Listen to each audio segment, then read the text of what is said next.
اعوذ باللہ من الشیطان الرجیم بسم اللہ الرحمن الرحیم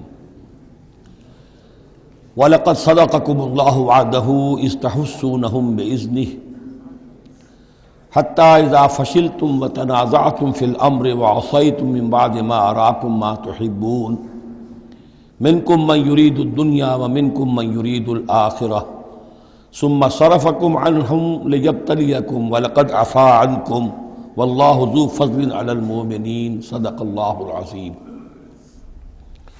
پچھلی نشست میں ایک بات نامکمل رہ گئی تھی۔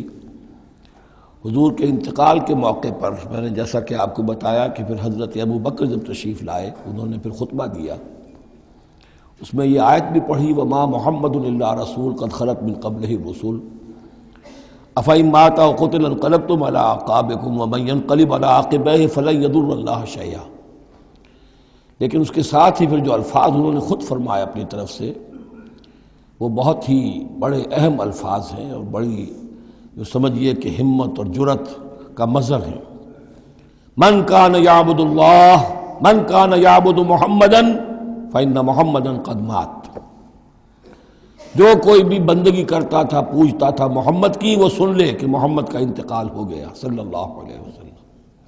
ومن کان یعبد اللہ فإن اللہ حی لا یموت، اور جو کوئی اللہ کی بندگی کرتا تھا اللہ وہ جان رکھے کہ اللہ تعالیٰ زندہ ہے، اس پر موت وارد نہیں ہوگی۔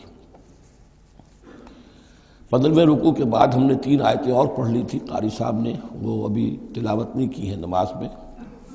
اب ہم آگے چل رہے ہیں وَلَقَدْ صَدَقَكُمُ اللَّهُ وَعْدَهُ۔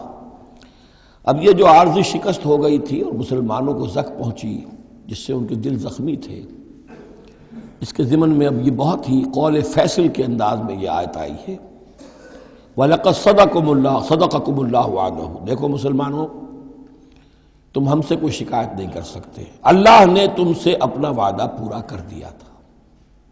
اِذْ تَحُسُّونَهُم بِإِذْنِهِ، جبکہ تم انہیں قتل کر رہے تھے اللہ کے حکم سے، تہتے کر رہے تھے، فتح ہو گئی تھی، ہمارا وعدہ پورا تھا۔ حتی اذا فشلتم وتنازعتم فی الامر وعصیتم من بعد ما اراکم ما تحبون، یہاں تک کہ جب تم ڈھیلے پڑے، یہاں ڈھیلے کا ترجمہ کچھ اور بھی کیا گیا ہے، میرے نزدیک تم نے ڈسپلن کو ڈھیلا کیا۔ نظم جو ہے سم و طاعت، اور سم و طاعت میں ظاہر بات ہے کہ ایک ہی شخص کی اطاعت نہیں ہوتی۔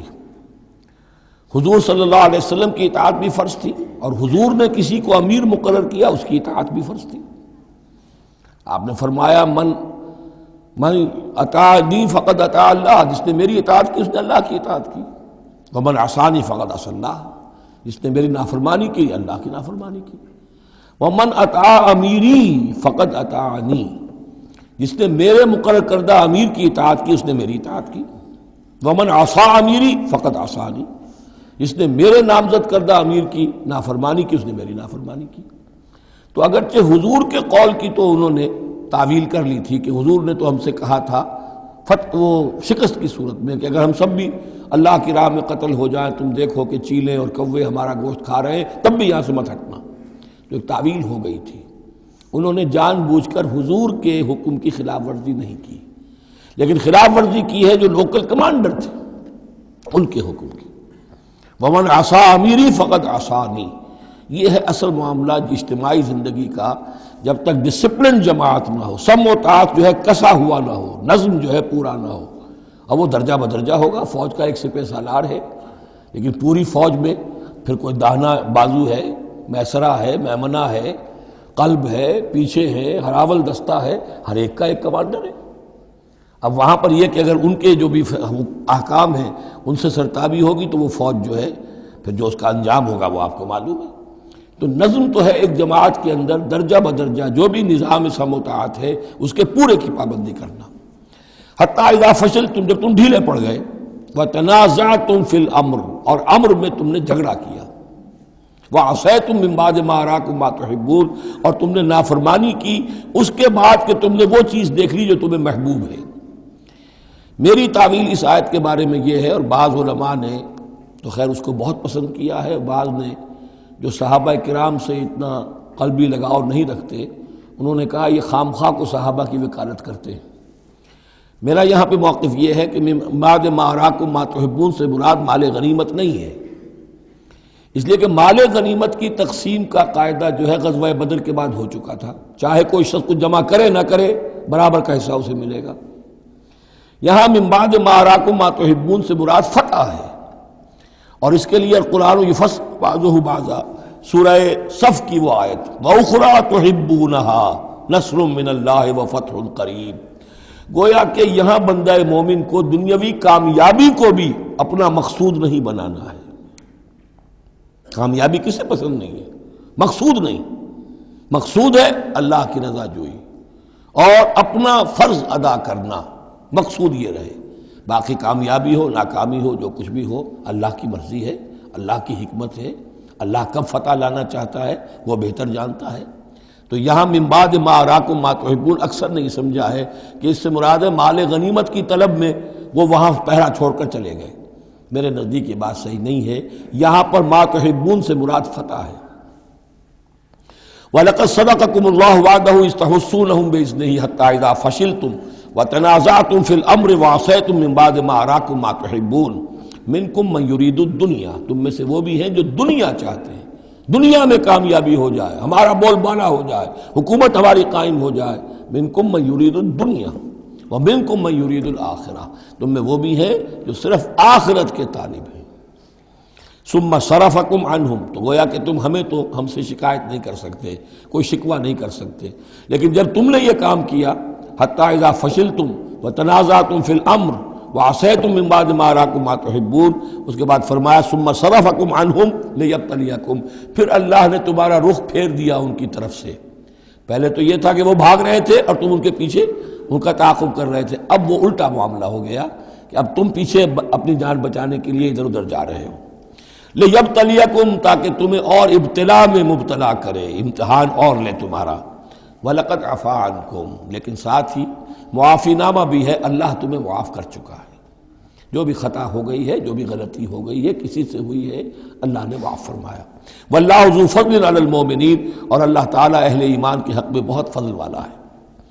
اِذْ تُصْعِدُونَ وَلَا تَلْوُونَ عَلَىٰ أَحَدٍ، جبکہ تم چڑھے جا رہے تھے پہاڑ پر، کوہ احد پر جان بچانے کے لیے، وَلَا تَلْوُونَ عَلَىٰ أَحَدٍ، اور پھر کسی کی طرف مڑ کر نہیں دیکھ رہے تھے، وَالرَّسُولُ يَدْعُوكُمْ فِي أُخْرَاكُمْ، اور رسول صلی اللہ علیہ وسلم پکار رہے تھے تمہیں تمہارے پیچھے سے۔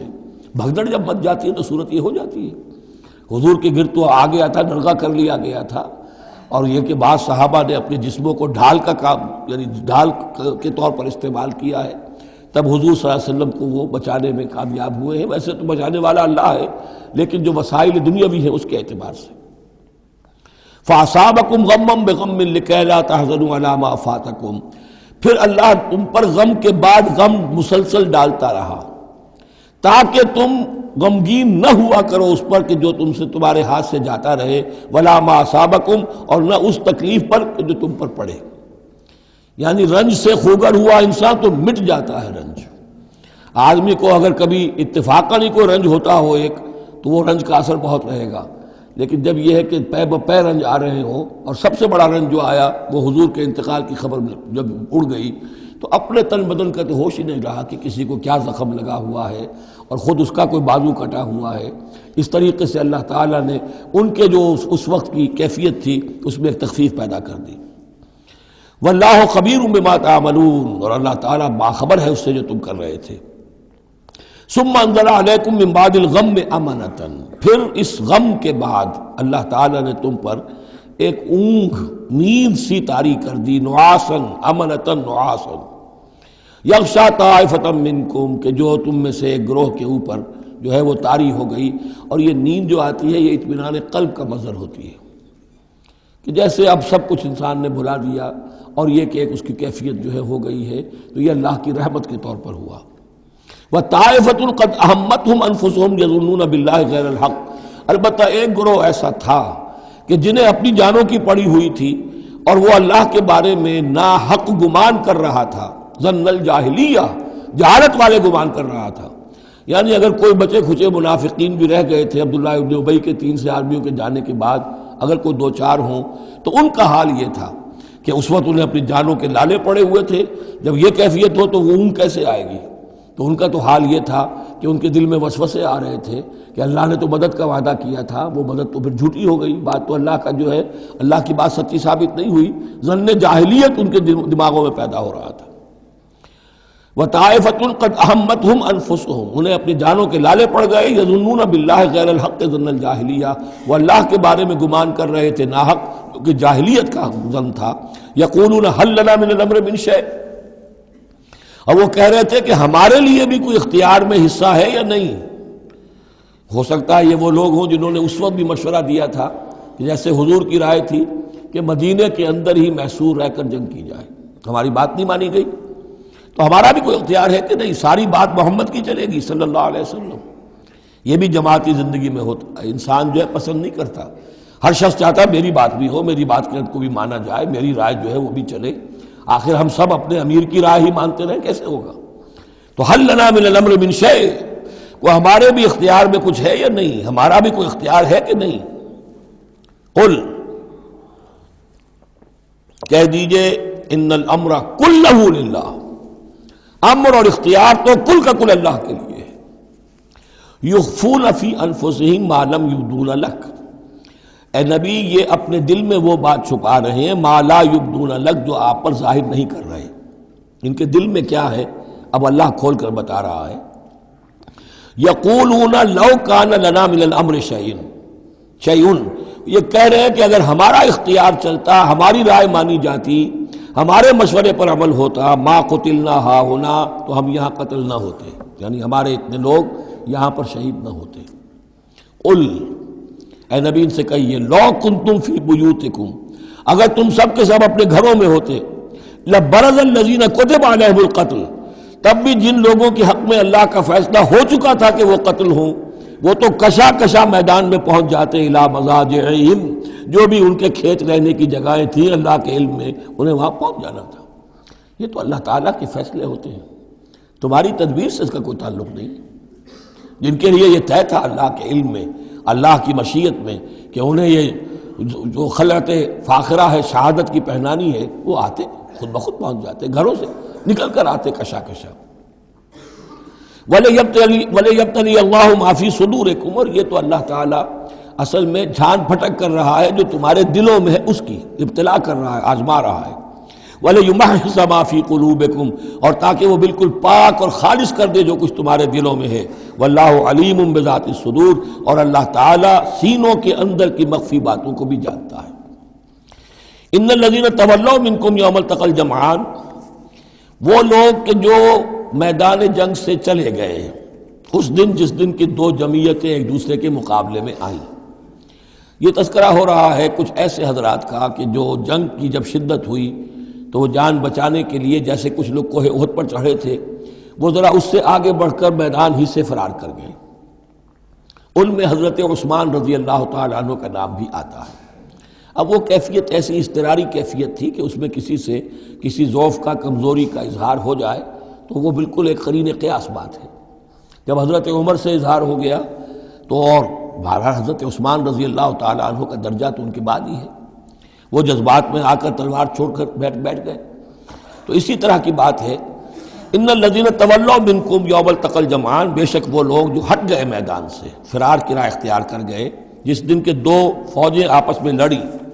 انما استزلهم الشیطان بعد ما کسبوا، یہ اصل میں شیطان نے ان کے پاؤں پھسلا دیے تھے ان کے بعض افعال کی وجہ سے۔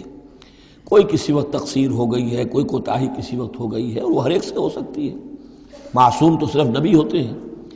اس کی وجہ سے شیطان کو پھر موقع مل جاتا ہے کہ کسی موقع پر وہ اڑنگا لگا کر اس شخص کو، خواہ وہ کتنا ہی نیک ہو اور کتنا ہی صاحب رتبہ ہو، پھر یہ کہ کہیں کسی جگہ پھسلا دے۔ وَلَقَدْ عَفَا اللَّهُ عَنْهُمْ، اللہ انہیں معاف کر چکا ہے۔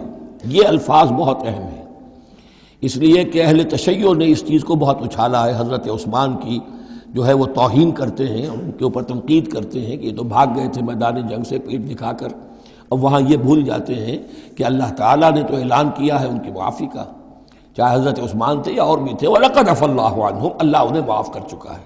اب کسی مسلمان کے لیے جائز نہیں ہے کہ ان پر زبان تان دراز کرے۔ ان اللہ غفور حلیم، یقیناً اللہ تعالیٰ معاف فرمانے والا اور حلم والا ہے، حلیم ہے۔ یا ایھا الذین آمنوا لا تکونوا کالذین کفروا وقالوا لاخوانہم اذا ضربوا فی الارض او کانوا غزا لو کانوا عندنا ما ماتوا وما قتلوا، اہل ایمان تم ان لوگوں کے مانند نہ ہو جاؤ جنہوں نے کفر کیا اور جنہوں نے اپنے بھائیوں کے بارے میں کہا جبکہ وہ تھے زمین میں سفر پر نکلے ہوئے یا کسی جہاد میں شریک تھے، اگر وہاں وہ ان کا انتقال ہو گیا، لو کانوا عندنا ما ماتوا وما قتلوا، کہ اگر ہمارے پاس ہوتے تو نہ مرتے نہ قتل ہوتے۔ ہر شخص کی موت کا وقت تو معین ہے، تمہارے جیب میں تمہاری گود میں بیٹھے ہوئے ہوں تب بھی موت آ جائے گی، چاہے وہ کہیں بڑے ہی مضبوط پہروں والے قلعوں میں ہو، موت تو وہاں بھی پہنچ جائے گی۔ تو تم ان لوگوں کی طرح کی باتیں نہ کرو، یہ تو کافروں کی طرز کی باتیں ہیں، اگر ہمارے پاس ہوتے، اگر جنگ میں نہ جاتے تو بچ جاتے، یوں ہو جاتا تو یوں ہو جاتا، یہ ساری باتیں در حقیقت جیسے ایک حدیث میں آتا ہے، حضور نے فرمایا ان کلمۃ لو تفتح عمل الشیطان، یہ لو کاش یوں ہو جاتا، کاش ایسے ہو جاتا تو یوں ہو جاتا، یہاں سے اس کلمے ہی سے شیطان کا عمل شروع ہو جاتا ہے۔ جو ہوا اس لیے ہوا کہ اللہ کو اس کا ہونا منظور تھا، اس کی حکمتیں اسے معلوم ہیں، آپ اس کی حکمت کا احاطہ نہیں کر سکتے۔ یا ایھا الذین آمنوا لا تکونوا کالذین کفروا وقالوا لاخوانہم اذا ضربوا فی الارض او کانوا غزا لو کانوا عندنا ما ماتوا وما قتلوا لیجعل اللہ ذلک حسرۃ فی قلوبہم، یہ تو اللہ تعالیٰ ان کے دلوں میں حسرت کی آگ جلا دیتا ہے، یہ بھی گویا کہ ان کے کفر کی سزا ہے۔ واللہ یحیی ویمیت، اور دیکھو اللہ زندہ رکھتا ہے اور وہی موت وارد کرتا ہے۔ واللہ بما تعملون بصیر، اور جو کچھ تم کر رہے ہو اللہ اسے دیکھ رہا ہے۔ وَلَئِن قُتِلْتُمْ فِي سَبِيلِ اللَّهِ، اگر تم اللہ کی راہ میں قتل ہو جاؤ، او متم، یا تمہارا ویسے ہی انتقال ہو جائے، موت آ جائے،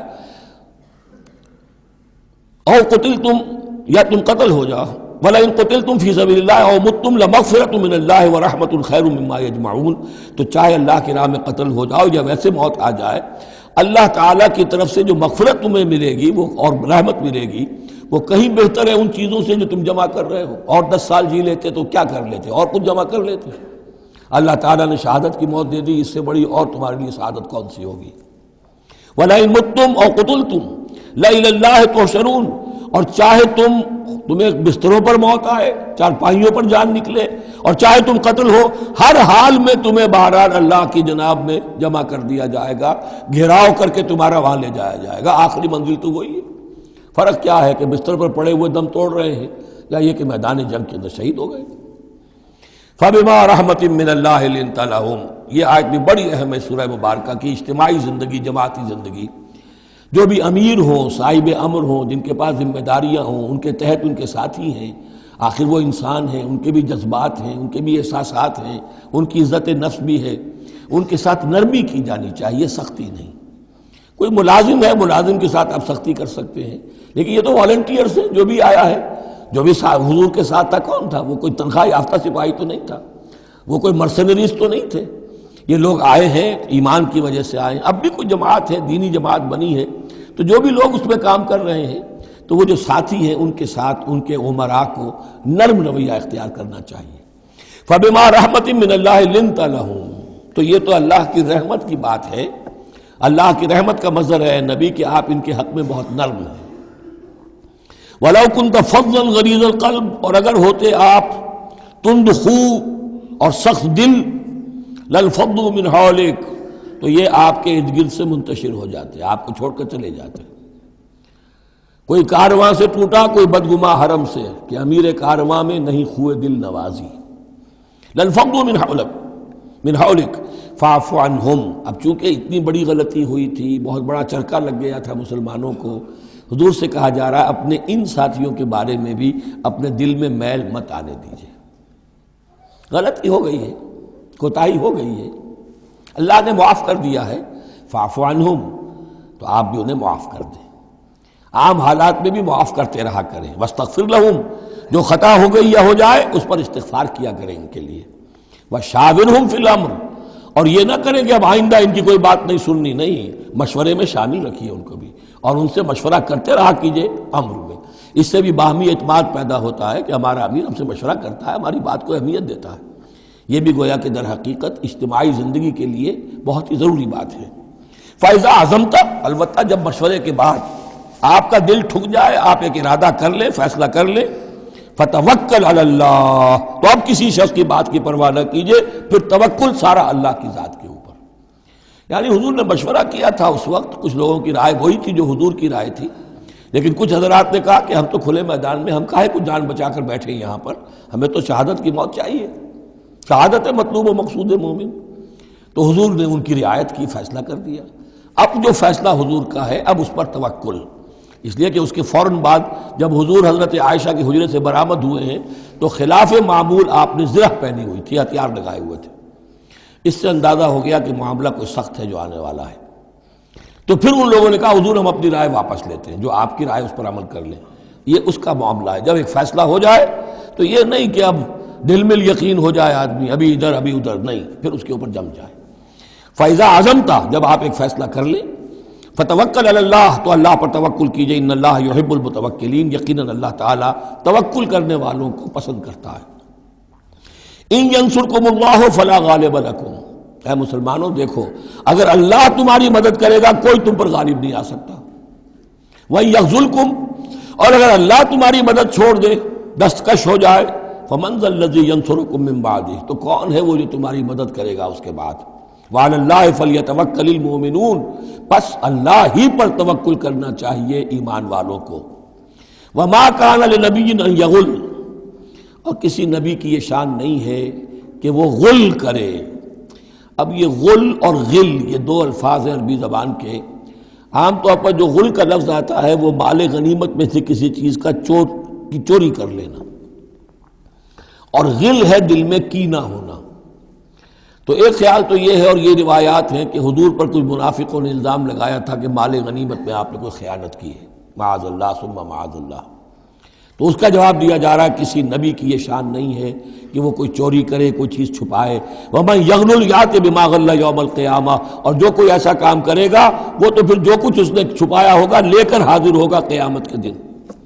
ثم توفیٰ کل نفس ما کسبت وہم لا یظلمون، پھر ہر ذی نفس کو دے دیا جائے گا، توفیٰ دیکھیے پھر وہ دیا جانا، وفا یوفی، یوفا توفیٰ، ثم توفیٰ کل نفس، پورا دے دیا جائے گا ہر جان کو، ما کسبت، جو کچھ اس نے کمایا ہوگا، وہم لا یظلمون، اور ان پر کوئی ظلم نہیں ہوگا۔ ایک رائے البتہ مولانا اصلاحی صاحب نے ظاہر کی ہے کہ یہاں غل بمانی غل ہے، یعنی الزام یہ لگایا گیا تھا منافقین کی طرف سے، عبداللہ ابن ابی کی طرف سے، کہ یہ بڑے ایمبیشس آدمی ہیں محمد صلی اللہ علیہ وسلم، اور یہ عرب پر اپنی حکومت قائم کرنے کے لیے انہوں نے ہماری جانوں کو تختہ مشق بنایا ہے، ہمیں استعمال کر رہے ہیں، ہمیں مروا رہے ہیں۔ تو گویا کہ ہماری خیر خواہی نہیں کر رہے بلکہ ان کے دلوں میں ہماری جو ہے وہ بدخواہی ہے۔ تو یہ غل کے معنی میں یہ ان کا مفہوم ہے جو انہوں نے لیا ہے، واللہ اعلم۔ افمن اتبع رضوان اللہ کمن باء بسخط من اللہ، تو کیا بھلا وہ شخص جس نے اللہ کی رضا کی پیروی کی اس کے مانند ہو جائے گا جو اللہ کے غضب اور غصے کو کما کر لایا۔ ومأواہ جہنم، اور اس کا ٹھکانہ جہنم ہے، وبئس المصیر، اور وہ بہت ہی بری جگہ ہے پہنچنے کی۔ ہم درجات عند اللہ، ان کے بھی درجے بندیاں ہیں اللہ کے ہاں، جیسے نیکوکاروں کے درجے ہیں بدکاروں کے بھی درجے ہیں، سب بدکار برابر نہیں، سب نیکوکار برابر نہیں۔ واللہ بصیر بما یعملون، اور جو کچھ یہ کر رہے ہیں اللہ اسے دیکھ رہا ہے۔ اب یہ آیت بھی پھر دیکھیے، سورہ جو بقرہ میں 2 دفعہ آیا تھا مضمون، وہ اب تیسری مرتبہ یہاں آ رہا ہے۔ حضرت ابراہیم حضرت اسماعیل کی دعا میں مضمون آیا تھا، ربنا وبعث فیہم رسولا منہم یتلو علیہم آیاتک ویعلمہم الکتاب والحکمۃ ویزکیہم۔ پھر آ گیا تھا 18ویں رکوع کے آخر میں، کما ارسلنا فیکم رسولا منکم یتلو علیکم آیاتنا ویزکیکم ویعلمکم الکتاب والحکمہ ویعلمکم ما لم تکونوا تعلمون۔ اب یہ تیسری مرتبہ مضمون آیا، لقد من اللہ علی المؤمنین، اللہ نے بہت بڑا احسان کیا ہے اہل ایمان پر، اذ بعث فیہم رسولا من انفسہم، جب ان میں اٹھایا ایک رسول انہی میں سے، ان کی اپنی جانوں میں سے، ان کی اپنی قوم میں سے، یتلو علیہم آیاتہ، جو تلاوت کرتے سناتا ہے انہیں اس کی آیات، ویزکیہم، اور انہیں پاک کرتا ہے۔ ترتیب اب ہمیشہ کے لیے یہی ہوگی، تلاوت آیات، تزکیہ، اور پھر تعلیم حکمت، تعلیم کتاب و حکمت۔ وَيُعَلِّمُهُمُ الْكِتَابَ وَالْحِكْمَةَ، اور تعلیم دیتا ہے انہیں کتاب اور حکمت کی۔ وَإِن كَانُوا مِن قَبْلُ لَفِي ضَلَالٍ مُبِينٍ، اور یقیناً اس سے پہلے یعنی رسول کی آمد سے قبل تو وہ لازماً کھلی گمراہی کے اندر مبتلا تھے۔ اولما اصابتکم مصیبۃ قد اصبتم مثلھا قلتم انا ھذا، تو جب تم پر ایک مصیبت آئی جب کہ تم اس سے دگنی مصیبت جو ہے ان کو پہنچا چکے ہو، قلتم انا ھذا، تم کہتے ہو یہ کہاں سے آ گیا، یہ کیوں ہو گیا، اللہ نے پہلے مدد کی تھی اب کیوں نہیں کی۔ قل ھو من عند انفسکم، اے نبی کہہ دیجیے یہ تمہارے اپنے نفسوں کی شرارت کی وجہ سے ہوا، تم نے غلطی کی، تم نے حکم کی خلاف ورزی کی۔ حتی اذا فشلتم وتنازعتم فی الامر وعصیتم من بعد ما اراکم ما تحبون ان اللہ علی کل شیء قدیر، اللہ تو ہر چیز پر قادر ہے۔ گویا کہ اسی مضمون کو دوہرا کر لایا گیا کہ وَلَقَدْ صَدَقَكُمُ اللَّهُ وَعْدَهُ، اللہ وعدہ اپنا پورا کر چکا تھا۔ وَمَا أَصَابَكُمْ يَوْمَ الْتَقَى الْجَمْعَانِ، البتہ یہ اللہ چاہتا تو کنڈون کر دیتا، تمہیں کوئی سزا نہ دیتا، معاف کر دیتا بغیر سزا دیے، لیکن یہ کہ اللہ کی حکمت کا تقاضا یہ ہوا کہ تمہیں سزا دی جائے، اس لیے کہ ابھی تو بڑے بڑے مراحل آنے ہیں۔ اگر اسی طرح تم نظم کو توڑتے رہے اور احکام کی خلاف ورزی کرتے رہے تو پھر تمہاری حیثیت جو ہے ایک جماعت کی تو نہیں ہوگی، پھر تو ایک انبوہ ہے، ہجوم مومنین ہوگا، جماعت، لشکر، فوج، حزب اللہ درکار تو وہ ہے۔ وما اصابکم یوم التقى الجمعان، اور جو بھی مصیبت تم پر آئی ہے اس دن جس دن کے دونوں لشکر بھڑ گئے تھے آپس میں، فباذن اللہ، وہ اللہ کے اذن سے آئی ہے، بغیر اللہ کے اذن کے تو یہ تکلیف نہیں آ سکتی تھی۔ وَلِيَعْلَمَ الْمُؤْمِنِينَ، اور یہ اس لیے کہ اللہ جان لے کہ کون ہے اصل مومن، حقیقی مومن، صابر مومن، جو مستقیم مومن ہے۔ وَلِيَعْلَمَ الَّذِينَ نَافَقُوا، اور تاکہ دیکھ لے کہ کون ہے منافق۔ اور یہاں اصل ترجمہ ہم کرتے ہیں تاکہ اللہ ظاہر کر دے کہ کون ہے مومن اور ظاہر کر دے کہ کون ہے منافق۔ کھل گیا کہ نہیں؟ 300 کو لے کر عبداللہ ابن ابی چلا گیا تو اب سب کو پتہ تو چل گیا، آئندہ ان کی بات پر اعتبار تو نہیں کریں گے، وہ چکنی چپڑی باتیں کریں گے تو ان کی باتیں جو ہیں کان لگا کے سنیں گے تو نہیں۔ تو اللہ تعالیٰ نے چاہا کہ who's who and what is what یہ بالکل مبرہن ہو جائے، واضح ہو جائے۔ وقیل لہم تعالوا، اب یہاں وہ تذکرہ ہو رہا ہے آخر میں اس واقعے کا کہ جب کہ عبداللہ ابن ابی 300 آدمیوں کو لے کے واپس چلا گیا، اس وقت کچھ لوگوں نے اس سے کہا ہوگا کہ کہاں جا رہے ہو بے وقوفو، اس وقت تو لشکر سامنے آمنے سامنے کھڑے ہیں اور 300 آدمی نکل جائیں 1000 میں سے تو بقیہ جو باقی ہیں ان کے بھی کچھ نہ کچھ دلوں میں کمزوری پیدا ہوگی، جیسے کہ بنو حارثہ اور بنو سلمہ کے اندر کمزوری عارضی طور پر پیدا ہو گئی تھی۔ تو سمجھانے والوں نے جب کہا وَقِيلَ لَهُمْ تَعَالَوْا قَاتِلُوا فِي سَبِيلِ اللَّهِ أَوِ ادْفَعُوا، آؤ بھائی آؤ، کہاں جا رہے ہو، اللہ کی راہ میں قتال کرو یا دفاع کرو۔ دفاع ہو رہا ہے تو مدینے کے اوپر حملہ ہوگا تو کیا ہوگا، اگر یہاں پر یہ لشکر جو ہے شکست کھا گیا تو کیا تمہاری بہو بیٹیاں جو ہے پھر آ کر وہ انہیں لے کر اپنی بانیاں بنا کر نہیں لے جائیں گے؟ اللہ کی راہ میں جنگ کرو، اگر یہ نہیں تو کم سے کم اب دفاع جو ہے مدینے کا اس کے لیے تو کھڑے رہو۔ قالوا لو نعلم قتالا لاتبعناکم، ان کا اگر ہم سمجھتے کہ جنگ ہونی ہے تو ہم ضرور تمہارا ساتھ دیتے، یعنی یہ تو در حقیقت نورا کشتی ہو رہی ہے، یہ حقیقت میں جنگ ہے ہی نہیں۔ یہ محمد کے ساتھ ہی جو مہاجرین آئے ہیں مکے سے اور یہ جو مکے سے اب آئے ہیں چڑھ کر، یہ سب ایک ہیں کہ تھیلے کے چٹے بٹے ہیں اور ہمارا ان سے کوئی سروکار نہیں۔ لو نعلم قتالا لاتبعناکم ہم للکفر یومئذ اقرب منہم للایمان، اس دن وہ ایمان کی نسبت کفر سے قریب تر تھے۔ یقولون بافواہہم ما لیس فی قلوبہم، وہ اپنے منہوں سے وہ بات کہہ رہے ہیں جو ان کے دلوں میں نہیں ہے۔ واللہ عالم بما یکتمون، اور جو کچھ وہ چھپا رہے ہیں وہ اللہ کے علم میں ہے۔ الذین قالوا لاخوانہم وقعدوا لو اطاعونا ما قتلوا، یہ وہ لوگ ہیں کہ جنہوں نے کہا، ان کے جو بھائی جو وہاں پر ابو سلمان صادق الایمان تھے جو وہاں شہید ہو گئے، تو جو لوگ بیٹھے رہے تھے انہوں نے کہا لو اطاعونا ما قتلوا، اگر وہ بھی ہمارے ساتھ آ گئے ہوتے، ساتھ ہمارے چلے آتے، 300 ہم آئے تھے، وہ اور بھی آ جاتے تو قتل نہ ہوتے۔ قل فادرؤوا عن انفسکم الموت ان کنتم صادقین، تو اے نبی ان سے کہیے اچھا اگر سچے ہو تو اپنی جانوں سے موت کو ہٹا کر دکھاؤ، کیا موت سے بچے رہو گے؟ کیا موت یہاں گھروں میں نہیں آئے گی؟ ولا تحسبن الذین قتلوا فی سبیل اللہ امواتا، اب وہ پھر آیت آ گئی 19ویں رکوع کی، ولا تقولوا لمن يقتل فی سبیل اللہ امواتا بل احیاء ولکن لا تشعرون، سورہ بقرہ اس کے 19ویں رکوع کی آیت ہے۔ اور یہاں ولا تحسبن الذین قتلوا فی سبیل اللہ امواتا، ہرگز نہ سمجھنا ان لوگوں کو جو اللہ کی راہ میں قتل ہو جائیں کہ وہ مردہ ہیں، بل احیاء، بلکہ وہ تو زندہ ہیں، عند ربہم یرزقون، اپنے رب کے پاس انہیں رزق مل رہا ہے، رزق پا رہے ہیں۔ فرحین بما آتاہم اللہ من فضلہ، وہ تو خوشیاں منا رہے ہیں، شادیانے بجا رہے ہیں جو کچھ اللہ نے اپنے فضل سے ان کو عطا کیا ہے۔ وَيَسْتَبْشِرُونَ بِالَّذِينَ لَمْ يَلْحَقُوا بِهِم مِّن خَلْفِهِمْ، اور ابھی وہ خوش وقت ہو رہے ہیں، خوشخبریاں حاصل کر رہے ہیں کہ ہمارے اور بھائی بھی جو پیچھے رہ گئے، ابھی شہادت کی خلت انہیں نہیں ملی، وہ بھی آئیں، اور جو ہمیں اللہ تعالیٰ نے ناز و نعم کے اندر اس وقت رکھا ہوا ہے اس سے وہ بھی شاد کام ہوں جو ان کے پیچھے ہیں۔ اللہ خوف علیہم ولا هم یحزنون، کہ ان پر کوئی نہ خوف ہوگا اور نہ وہ کسی حزن سے دوچار ہوں گے۔ یستبشرون بنعمت من اللہ وفضل، اور وہ تو خوشیاں منا رہے ہیں اللہ تعالیٰ کی نعمت کی وجہ سے اور اس کے فضل کی بنا پر۔ وَأَنَّ اللَّهَ لَا يُضِيعُ أَجْرَ الْمُؤْمِنِينَ، اور یہ اس بات پر کہ اللہ تعالیٰ اہل ایمان کے اجر کو ضائع نہیں کرتا۔ الَّذِينَ اسْتَجَابُوا لِلَّهِ وَالرَّسُولِ مِن بَعْدِ مَا أَصَابَهُمُ الْقَرْحُ۔ اب یہاں اصل میں جو آیات آ رہی ہیں اس کے بارے میں دو قسم کی روایات ہیں تاریخ کی۔ ایک تو پختہ واقعہ یہ ہے کہ حضور صلی اللہ علیہ وسلم نے جب یہ پتہ چل گیا کفار چلے گئے، اب جو بھی کچھ ضروری کام تھے وہ کیے، جو بھی شہداء تھے دفنایا، پھر اچانک آپ کو خیال آیا کہ یہ کفار چلے گئے ہیں، لیکن ہو سکتا ہے انہیں اپنی غلطی کا احساس ہو کہ مسلمان جو ہیں اس وقت تو یوں سمجھیے کہ وہ بالکل اس حالت میں تھے کہ ہم ختم کر سکتے تھے کہ دوبارہ نہ آ جائے، سیکنڈ تھاٹ نہ ہو۔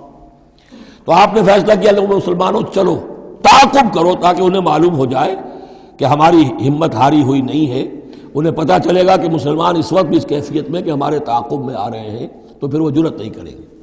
تو اس وقت اہل ایمان جو تھے انہوں نے اس کے باوجود کہ جسم جو ہے زخموں سے چور چور تھے، اتنا بڑا صدمہ پہنچا تھا، پھر وہ تیار ہو گئے اور حضور 8 میل تک ہمراہ الاسد تک چل کر آئے مدینے سے باہر، اور وہاں جو ہے ابو سفیان کو وہ خیال فی الواقع آ چکا تھا اور وہ لوٹنے کی فکر کر رہا تھا۔ ایک تاجر ادھر سے آ رہا تھا، اس نے کہا تھا جا کے مسلمانوں سے بتا دو کہ میں بہت بڑا لشکر لے کر آ رہا ہوں فوراً۔ تو آ کر انہوں نے کہا بھی، لیکن اس کے بعد انہوں نے کہا کہ جو بھی ہو سو ہو، جو اللہ کا حکم ہے اس کے رسول کا حکم ہے، ہم تو کمر کس کے آ گئے ہیں۔ اسی طرح کا واقعہ بیان ہوتا ہے کہ ابو سفیان جاتے ہوئے یہ کہہ گیا تھا کہ اب اگلے سال دوبارہ ملاقات ہوگی بدر میں، یعنی 1 سال پہلے بدر میں جنگ ہوئی تھی، اب 1 سال کے بعد جو ہے یہ احد میں ہم آ گئے مدینے پر حملہ آور ہو کر، اب ہمارے تمہارے درمیان تیسرا مقابلہ بدر میں ہوگا اگلے سال، وہ بدر صغریٰ کہلاتا ہے۔ تو حضور اس کے لیے نکلے، گئے بدر تک، ادھر سے ہی ابو سفیان اپنا پورا لشکر لے کر آئے، اور اس مرتبہ پھر وہی کیا کہ کچھ لوگوں کے ذریعے سے ہراسمنٹ پیدا کی، خوف پیدا کیا کہ لوگوں کیا کر رہے ہو بے وقوفو، وہ قریش تو بہت بڑا لشکر لے کر آ رہے ہیں، بہت بڑا لشکر لے کر آ رہے ہیں۔ تو اس کے جواب میں مسلمانوں نے وہ صبر والے کلمات کہے جو آ رہے ہیں۔ تو یہ دونوں یہ الفاظ جو ہیں، یہ آیات دونوں پر منطبق ہو سکتی ہیں۔ الذین استجابوا للہ والرسول من بعد ما اصابہم القرح، جن لوگوں نے لبیک کہی اللہ کی پکار پر اور رسول کی پکار پر اس کے بعد کہ انہیں چرکے لگ چکے تھے، زخم ان کے جسم زخمی تھے۔ للذین احسنوا منہم واتقوا اجر عظیم، یقیناً ایسے محسنین اور متقین کے لیے بہت بڑا اجر ہے۔ الذین قال لهم الناس ان الناس قد جمعوا لكم، جنہیں آ کر خبردار کیا تھا اور جن کو خوف دلایا تھا لوگوں نے کہ دیکھو لوگ بڑی جمع ہو گئے ہیں، بڑی قوت بڑی جمعیت آ رہی ہے، فخشوہم، ان سے ڈرو، فزادہم ایمانا، اس سے ان کے ایمان میں اور اضافہ ہو گیا۔ وقالوا حسبنا اللہ ونعم الوکیل، اور انہوں نے کہا اللہ ہمارے لیے کافی ہے اور اس کا سہارا سب سے اچھا سہارا ہے۔ فانقلبوا بنعمت من اللہ، ابو سفیان کو جب پتا چلا کہ محمد تو ہمارے تعاقب میں آ رہے ہیں تو انہوں نے عافیت اسی میں سمجھی کہ وہ پھر سیدھا مکہ کی طرف رخ کر لیا، اور یہی معاملہ ہوا ہے کہ بدر صغریٰ جو دوسری مرتبہ وہ بدر میں آنے کا، جب اس نے سنا کہ محمد رسول اللہ تو اپنے پورے ساتھیوں کے ساتھ آ گئے ہیں تو کوئی کرنی کترا کر اور طرح دے کر نکل گیا، مقابلے میں نہیں آیا۔ فانقلبوا بنعمت من اللہ، تو وہ لوٹ آئے اللہ تعالیٰ کے انعام سے، نعمت سے، وفضل، اور اس کے فضل سے، لم یمسسہم سوء، کوئی برائی ان کو مس نہ کر سکی، کوئی تکلیف نہیں پہنچی، آزمائش تھی وہ اللہ نے کر لی۔ واتبعوا رضوان اللہ، انہوں نے تو اللہ کی رضا کی پیروی کی۔ واللہ ذو فضل عظیم، اور یقیناً اللہ تعالیٰ بڑے فضل کا مالک ہے۔ انما ذالکم الشیطان یخوف اولیاء، اے مسلمانوں یہ شیطان ہے جو تمہیں ڈراتا ہے اپنے ساتھیوں سے، وہ چاہتا ہے کہ اس کے جو ساتھی کفار ہیں، حزب الشیطان ہے، وہ اس کا خوف تمہارے اوپر قائم کر دیں۔ اور ایک معنی اس کے یہ بھی لیے گئے ہیں کہ شیطان کی اس تخویف کا اثر انہی پر ہوتا ہے جو اس کے ولی ہوتے ہیں. جو اولیاء اللہ ہیں ان پر شیطان کی طرف سے اس قسم کی وسوسہ اندازی کا اثر نہیں ہوتا.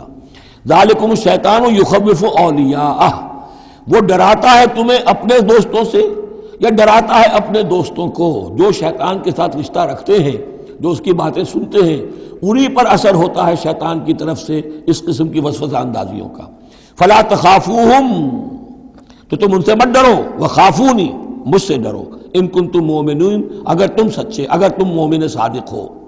ولا يحزنك الذين يسارعون في الكفر، اور اے نبی یہ لوگ جو کفر کے معاملے میں اس قدر سرگرمی دکھا رہے ہیں، بھاگ دوڑ کر رہے ہیں، وفد جا رہے ہیں ادھر سے ادھر، یہودیوں کے وفد جا رہے ہیں مکے کہ آؤ چڑھائی کرو، ہم اندر سے تمہاری مدد کریں گے. اب یہ جو یوں سمجھیے جسے آج کل آپ کہتے ہیں کہ بڑی ڈپلومیٹک ایکٹیویٹی ہو رہی ہے اس وقت، ادھر ادھر جو پھر رہے ہیں، تو اے نبی اس سے آپ کوئی رنجیدہ نہ ہو، کچھ نہیں ہوگا. یہ سارا جو ہے وہ سیلاب کے اوپر کا جیسے جھاگ ہوتا ہے، اس کے سوا کچھ نہیں. ولا يحزنك الذين يسارعون في الكفر، جو لوگ یہ چلت پھرت دکھا رہے ہیں کفر کے لیے، اے نبی اس سے آپ رنجیدہ نہ ہو. انہم لن يضروا الله شيئا، وہ ہرگز اللہ کو کوئی نقصان نہیں پہنچا سکیں گے. یرید اللہ اللہ یجعل لهم حظا فی الآخرہ، یہ تو اللہ کے اس فیصلے کا ظہور ہے کہ اللہ نہیں چاہتا کہ ان کا کوئی حصہ آخرت میں ہو. وَلَهُمْ عَذَابٌ عَظِيمٌ، اور ان کے لیے تو بڑا عذاب ہے. ان الذين اشتروا الكفر بالایمان لن يضر الله شيئا، یقیناً جنہوں نے ایمان ہاتھ سے دے کر کفر خرید لیا وہ اللہ کو کوئی نقصان نہیں پہنچا سکتے. وَلَهُمْ عَذَابٌ أَلِيمٌ، ان کے لیے دردناک عذاب ہے. وَلَا يَحْسَبَنَّ الَّذِينَ كَفَرُوا أَنَّمَا نُمْلِي لَهُمْ خَيْرٌ لِأَنفُسِهِمْ، اور نہ سمجھے یہ کافر کہ ہم جو انہیں مہلت دے رہے ہیں تو یہ ان کے لیے اچھائی کر رہے ہیں. اچھائی نہیں ہے، کفر کو مہلت ملتی ہے تاکہ اور بڑھ جائے، ثم ازدادوا کفرا، کفر میں اور بڑھ جائے، تاکہ وہ اور برے سے برے عذاب کے اپنے آپ کو مستحق بنا لے. اللہ ڈھیل دیتا ہے، لیکن یہ نہ سمجھے وہ کہ یہ ڈھیل ان کے حق میں اچھی ہے. ولا يحسبن الذين كفروا انما نملي لهم خير لانفسهم انما نملي لهم ليزدادوا اثما، یہ ہم ان کی رسی دراز کرتے ہیں، ڈھیل دیتے ہیں تاکہ اور گناہ کما لیں. وَلَهُمْ عَذَابٌ مُّهِينٌ، اور پھر ان کے لیے اہانت آمیز عذاب ہو. مَا كَانَ اللَّهُ لِيَذَرَ الْمُؤْمِنِينَ، یہ آیت پھر بہت اہم آ گئی ہے کہ اللہ تعالیٰ کی طرف سے یہ آزمائشیں کیوں آتی ہیں، اپنے نیک بندوں کو، اپنے صالح بندوں کو ان تکلیفات میں کیوں ڈالتا ہے، حالانکہ وہ تو قادر مطلق ہے، آنے واحد میں جو چاہے کر دے. مَا كَانَ اللَّهُ لِيَذَرَ الْمُؤْمِنِينَ عَلَىٰ مَا أَنْتُمْ عَلَيْهِ، دیکھو اللہ کے لیے یہ بات اللہ کی حکمت کے مطابق نہیں ہے کہ وہ تمہیں چھوڑے رکھے اسی حال میں جس میں تم ہو. یعنی تمہارے اندر کمزور اور پختہ ایمان والے ابھی گڑبڑ ہیں، اس سے آگے بڑھ کر ابھی منافق اور مومن بھی گڑبڑ ہے. یہ گڑبڑ جو جبیت تمہاری ہے، یہ آگے چل کر اگر اس کو پاک نہ کر دیا جائے، اس کے اندر سے یہ تمام ناپاک عناصر نکال نہ دیے جائیں، تو آگے کے جو اور مشکل کٹھن مقامات آ رہے ہیں، آگے تمہیں سلطنت روما سے ٹکرانا ہے، تمہیں سلطنت کسریٰ سے ٹکرانا ہے. ابھی تو یہ چھوٹی موٹی چیزیں جو ہو رہی ہیں درون ملک عرب، تو تمہارے لیے یہ ضروری ہے کہ پرج ہوتی رہے، اور وہ پرج ہوتی ہے انہی آزمائشوں کے ذریعے سے. ما کان اللہ لیذر المؤمنین علی ما انتم علیہ، یہ اللہ کا طریقہ نہیں ہے، سنت نہیں ہے کہ وہ تمہیں چھوڑے رکھے اہل ایمان اسی حالت میں جس پر تم ہو، حتی یمیز الخبیث من الطیب، جب تک کہ خبیث علیحدہ نہ ہو جائے طیب سے، کھل جائے.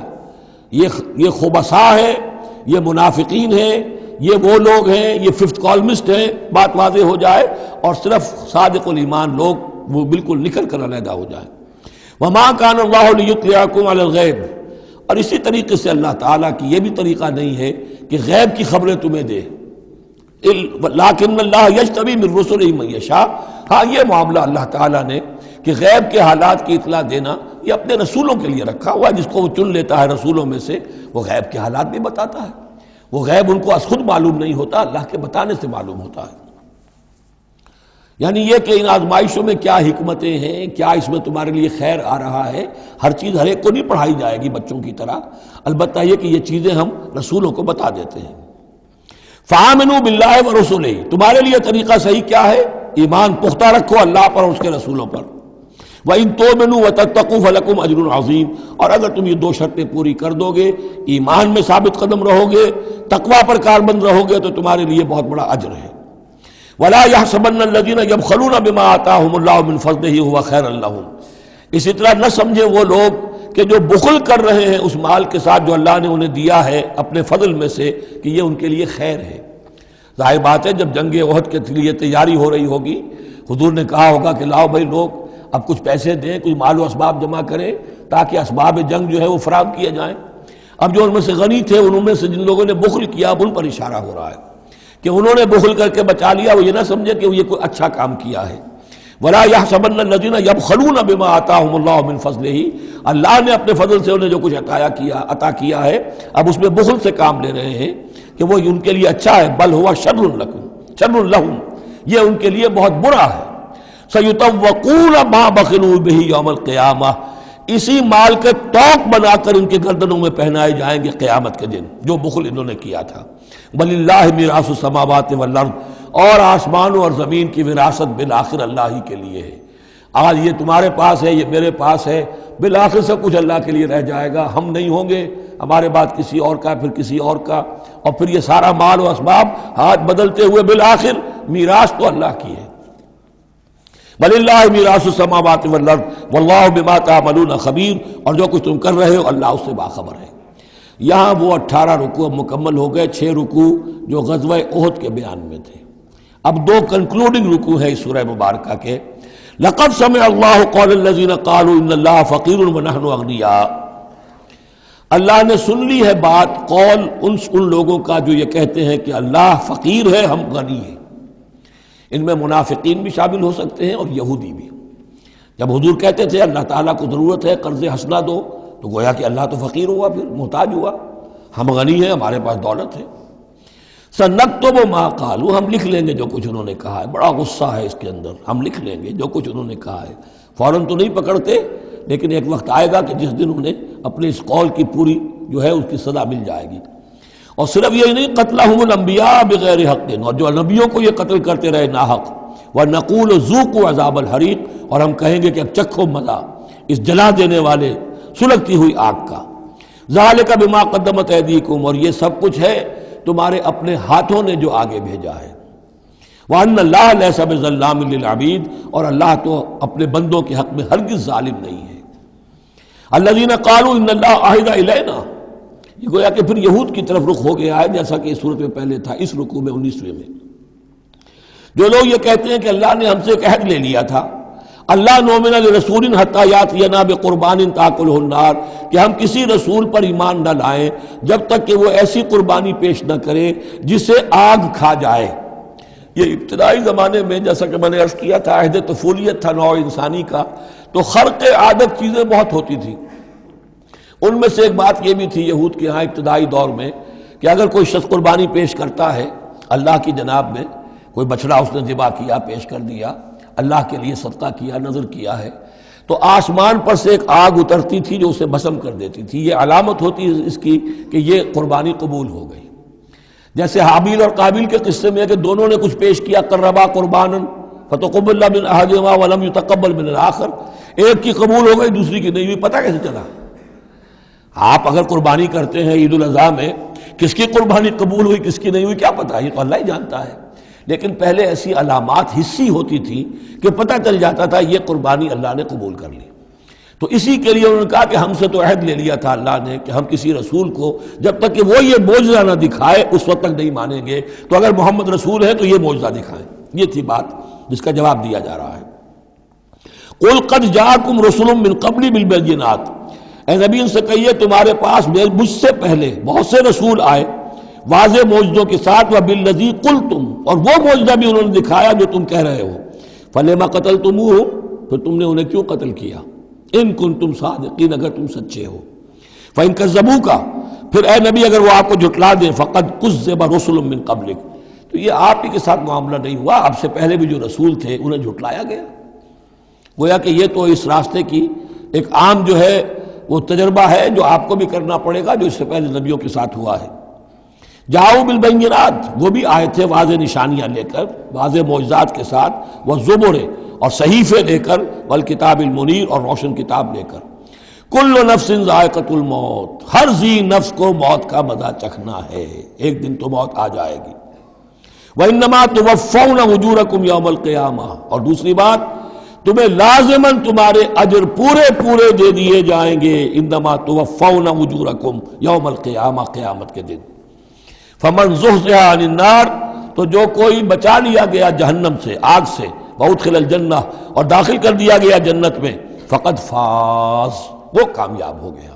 اللہم ربنا اجعلنا منہم، اللہم ربنا اجعلنا منہم، وما الحیات الدنیا الا متاع الغرور، اور نہیں ہے دنیا کا یہ سارا ساز و سامان مگر دھوکے کی ٹٹی، دھوکے کا سامان۔ اب وہ آیت آ گئی جو سورہ بقرہ کے 19ویں رکوع میں آئی تھی، وَلَنَبْلُوَنَّكُمْ بِشَيْءٍ مِّنَ الْخَوْفِ وَالْجُوعِ وَنَقْصٍ مِّنَ الْأَمْوَالِ وَالْأَنفُسِ وَالثَّمَرَاتِ، صرف یہ کہ صیغہ بدلا ہوا ہے، یہاں مجہول کا صیغہ ہے۔ لَتُبْلَوُنَّ فِي أَمْوَالِكُمْ وَأَنفُسِكُمْ، اے مسلمانوں دوبارہ کان کھول کے سن لو، تمہیں لازماً آزمایا جائے گا، تمہارے مالوں میں بھی اور تمہاری جانوں میں بھی۔ وَنَقْصٍ مِّنَ الْأَمْوَالِ وَالْأَنفُسِ وَالثَّمَرَاتِ، یہ آنا ہے، کان کھول کر سن لو۔ یہ پھولوں کی سیج نہیں ہے، یہ کانٹوں بھرا بستر ہے۔ جنت لینی ہے تو یہ نہیں ٹھنڈے ٹھنڈے اور بغیر تکلیفیں اٹھائے تمہیں جنت مل جائے گی۔ ام حسبتم ان تدخلوا الجنہ ولا تسمعن من الذين اوتوا الكتاب من قبلكم ومن الذين اشركوا اذى كثيرا، اور تمہیں لازماً سننی پڑیں گی ان لوگوں سے بھی کہ جنہیں تم سے پہلے کتاب دی گئی تھی، اور ان مشرکین سے بھی اذًا کثیرا، بڑی تکلیف دہ باتیں سننی پڑیں گی۔ سنو اور صبر کرو، جیسے حضور سے ابتدا میں کہا گیا تھا وَاصْبِرْ عَلَىٰ مَا يَقُولُونَ وَاهْجُرْهُمْ هَجْرًا جَمِيلًا، جو کچھ یہ کہہ رہے ہیں سنیے اور صبر کیجیے۔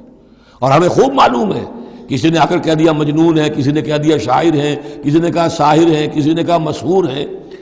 وَلَقَدْ نَعْلَمُ أَنَّكَ يَضِيقُ صَدْرُكَ بِمَا يَقُولُونَ، اے نبی ہمیں خوب معلوم ہے کہ جو کچھ یہ کہہ رہے ہیں، جو کچھ آپ کو سننا پڑ رہا ہے ان کی زبانوں سے، اس سے آپ کا سینہ بھیجتا ہے، آپ کو تکلیف پہنچتی ہے، لیکن صبر کیجیے۔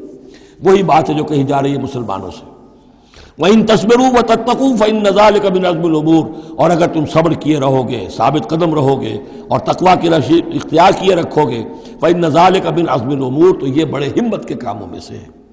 وَإِذْ أَخَذَ اللَّهُ مِيثَاقَ الَّذِينَ أُوتُوا الْكِتَابَ، اور یاد کرو جب کہ اللہ نے جن کو کتاب دی تھی ان سے ایک قول و قرار لیا تھا، ایک میثاق لیا تھا، لَتُبَيِّنُنَّهُ لِلنَّاسِ وَلَا تَكْتُمُونَهُ، تم لازماً اسے واضح کرو گے لوگوں کے لیے، چھپاؤ گے نہیں۔ تم نے علم کو چھپا لیا، علم تو عام کرنے کی شے ہے۔ لَتُبَيِّنُنَّهُ لِلنَّاسِ وَلَا تَكْتُمُونَهُ، اسے چھپاؤ گے نہیں۔ فَنَبَذُوهُ وَرَاءَ ظُهُورِهِمْ، اس عہد کو انہوں نے اپنی پیٹھوں کے پیچھے پھینک دیا۔ وَاشْتَرَوْا بِهِ ثَمَنًا قَلِيلًا، اور بڑی ہلکی سی حقیر سی قیمت اس کی وصول کر لی۔ فَبِئْسَ مَا يَشْتَرُونَ، تو بہت ہی بری شے ہے جو وہ حاصل کر رہے ہیں، جو چیز انہوں نے قبول کی ہے۔ وَلَا تَحْسَبَنَّ الَّذِينَ يَفْرَحُونَ بِمَا آتَاهُ، اور نہ سمجھے وہ لوگ کہ جو اگر کچھ دے دیتے ہیں، کچھ نیکی کر لیتے ہیں، جو کچھ کیا ہے تو اس پر فرح بہت یعنی اینٹ رہے ہیں، اینڈ رہے ہیں، اکڑ رہے ہیں، ہم نے یہ کچھ کر دیا ہے۔ وَيُحِبُّونَ أَن يُحْمَدُوا بِمَا لَمْ يَفْعَلُوا، اور اس سے بھی اگلا درجہ ان لوگوں کا ہوتا ہے جو چاہتے ہیں کہ ان کی تعریف کی جائے ایسے کاموں پر جو انہوں نے کیے ہی نہیں ہیں۔ اور اس کی سب سے بڑی مثال آج کل کے دور میں سپاس نامے ہوتے ہیں، فلاں صاحب آئے سپاس نامہ پیش کیا جا رہا ہے، جو ان کے کہیں 7 پشتوں میں بھی کوئی کام ان سے نہ ہوا ہو وہ بھی ان کے کھاتے میں ڈال کر، یہ جو چاپلوسی ہوتی ہے تو وہ پسند کرتے ہیں اس کو۔ وَيُحِبُّونَ أَن يُحْمَدُوا بِمَا لَمْ يَفْعَلُوا، جو کچھ کیا ہی نہیں اس پر بھی ان کی تعریف کی جائے، اگر کچھ کر لیا تو کہنے کیا، اس کا تو ڈھنڈورا پیٹیں گے، اس کو تو شائع کریں گے، اس کا جو بھی ہوگا ڈنکے کی چوٹ بیان کریں گے، اس سے بھی آگے بڑھ کر جو کیا نہیں اس پر تعریف چاہتے ہیں۔ فَلَا تَحْسَبَنَّهُمْ بِمَفَازَةٍ مِّنَ الْعَذَابِ، تو مت سمجھنا ان کے بارے میں کہ وہ عذاب سے بچ جائیں گے۔ وَلَهُمْ عَذَابٌ أَلِيمٌ، اور ان کے لیے دردناک عذاب ہے۔ وَلِلَّهِ مُلْكُ السَّمَاوَاتِ وَالْأَرْضِ، اللہ ہی کے لیے ہے آسمانوں اور زمین کی بادشاہی۔ وَاللَّهُ عَلَىٰ كُلِّ شَيْءٍ قَدِيرٌ، اور اللہ ہر چیز پر قادر ہے۔ اب آ گیا ہے وہ آخری رکوع جو قرآن مجید کے عظیم ترین مقامات میں سے ہے۔ اس کی پہلی 6 آیتیں وہ ہیں کہ جس کے بارے میں روایت آتی ہے کہ جس شب میں یہ نازل ہوئی ہیں تو پوری رات حضور پر رقت آری رہی، آپ کھڑے بیٹھے لیٹے ہوئے روتے رہے۔ جب آئے حضرت بلال صبح کے وقت جگانے کے لیے، نماز کی اطلاع دینے کے نماز کا اب تیار ہے، تو جب آپ کو دیکھا کہ آپ پر یہ جو ہے طاری ہے رقت، تو پوچھا کیا وجہ ہے؟ تو پھر آپ نے فرمایا آج مجھ پر یہ آیات نازل ہوئی. یعنی وہ رقت جو ہے وہ شکر کے جذبے کے تحت تھی، اتنی عظیم آیات. ایک یہ نوٹ کیجئے، یہ 20واں رکوع شروع ہو رہا ہے سورہ آل عمران کا، اور 20ویں رکوع کی پہلی آیت سورہ بقرہ میں کیا تھی؟ ان فی خلق السماوات والارض واختلاف اللیل والنہار والفلک التی تجری فی البحر بما ينفع الناس وما انزل اللہ من السماء من ماء فاحیا به الارض بعد موتها. وہ آیت الآیات اسی کا خلاصہ ہے یہ. ان فی خلق السماوات والارض واختلاف اللیل والنہار، یقیناً آسمانوں اور زمین کی تخلیق میں اور رات اور دن کے الٹ پھیر میں، لا آیات لأولی الالباب، ہوش مند لوگوں کے لیے نشانیاں ہیں. وہاں آیت ختم ہوئی تھی لا آیات لقوم یعقلون، ان لوگوں کے لیے نشانیاں ہیں جو عقل سے کام لیتے ہیں، یا اولو الالباب. یہ پہلا قدم ہے ہدایت کا کہ کائنات کو دیکھو، کھول آنکھ، زمین دیکھ، فلک دیکھ، فضا دیکھ، مشرق سے ابھرتے ہوئے سورج کو ذرا دیکھ، یہ سب آیات الہیہ ہیں، ان کو دیکھو، اللہ کو پہچانو. اگلا قدم کیا ہے؟ جب اللہ کو پہچان لیا اب اسے یاد رکھو. الذین یذکرون اللہ قیاما وقعودا وعلی جنوبہم، جو یاد رکھتے ہیں، ذکر کرتے رہتے ہیں اللہ کا، کھڑے بھی، بیٹھے بھی، لیٹے بھی. وَيَتَفَكَّرُونَ فِي خَلْقِ السَّمَاوَاتِ وَالْأَرْضِ، اور مزید غور و فکر کرتے رہتے ہیں آسمان اور زمین کی تخلیق میں.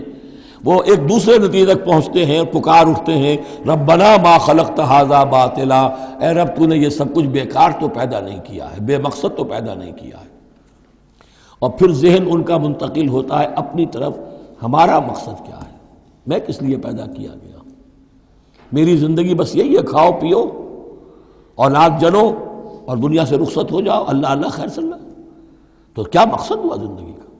معلوم ہوا کہ نہیں، کوئی خلا ہے. انسانی اعمال کے نتیجے نکلنے چاہیے، نیکی کا بدلہ ملنا چاہیے. اس دنیا میں تو نہیں ملتا. اکثر نیکوکاروں جو ہے وہ دنیا میں فاقوں میں رہتے ہیں، اور بدکار جو ہے وہ عیش کرتے ہیں. تو کوئی اور زندگی ہونی چاہیے، کوئی اور دنیا ہونی چاہیے کہ جس میں بھرپور بدلہ مل جائے، مکافات عمل ہو. لہذا وہ کہہ اٹھتے ہیں سبحانک فقنا عذاب النار، پاک ہے تیری ذات، تو اے اللہ ہمیں اس دوسری زندگی میں جو عذاب تو نے تیار کر رکھا ہے جہنم کا، اسے بچا. ربنا انک من تدخل النار فقد اخزیتہ، اے اللہ جس کو تو نے داخل کر دیا آگ میں اسے تو رسوا کر دیا. وما للظالمین من انصار، اور ظالموں کے لیے کوئی مددگار نہیں ہوں گے. ربنا اننا سمعنا، اب ایمان باللہ، ایمان بالآخرت کے بعد اب ایسے لوگوں کے دلوں کے کانوں میں جب کسی نبی کی آواز آتی ہے، رسول کی پکار آتی ہے تو لبیک کہتے ہیں فوراً، دیر نہیں لگاتے. جیسے حضرت ابوبکر نے فوری طور پر دعوت قبول کر لی، اس لیے کہ ایمان باللہ اور ایمان بالآخرت تک تو خود پہنچ چکے تھے. جو میں نے سورہ فاتحہ کے بارے میں آپ کو بتایا تھا کہ سورہ فاتحہ کو سمجھ لیجئے کہ جو شخص اولو الالباب میں سے، ہوش مند لوگوں میں سے یہاں تک پہنچ چکا ہے، اپنی سلامتی طبع، سلامتی عقل، سلامتی فطرت کے نتیجے میں اللہ کو پہچان لیا، آخرت کو پہچان لیا. اب اس کے بعد رسالت، اہدنا الصراط المستقیم. یہاں بھی یہ ہے کہ اب ایسے شخص کے سامنے اگر کسی نبی کی دعوت آئے گی، اس کا رد عمل کیا ہوگا؟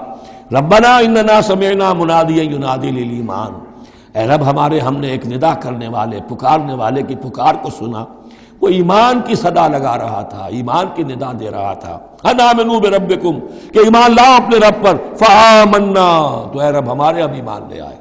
اب یہاں سے دیکھیے یہ دعا، عظیم ترین دعا، یہ جو سورہ بقرہ کے آخر میں آئی تھی، یہاں میں سمجھتا ہوں کہ بعض پہلوؤں سے یہ دعا اس سے کہیں زیادہ عظیم تر ہے.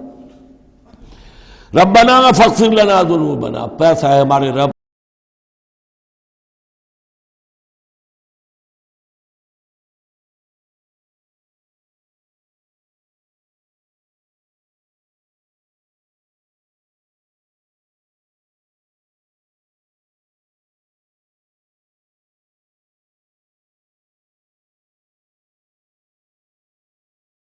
کچھ جس کا تو نے وعدہ کیا ہے ہم سے اپنے رسولوں کے ذریعے سے.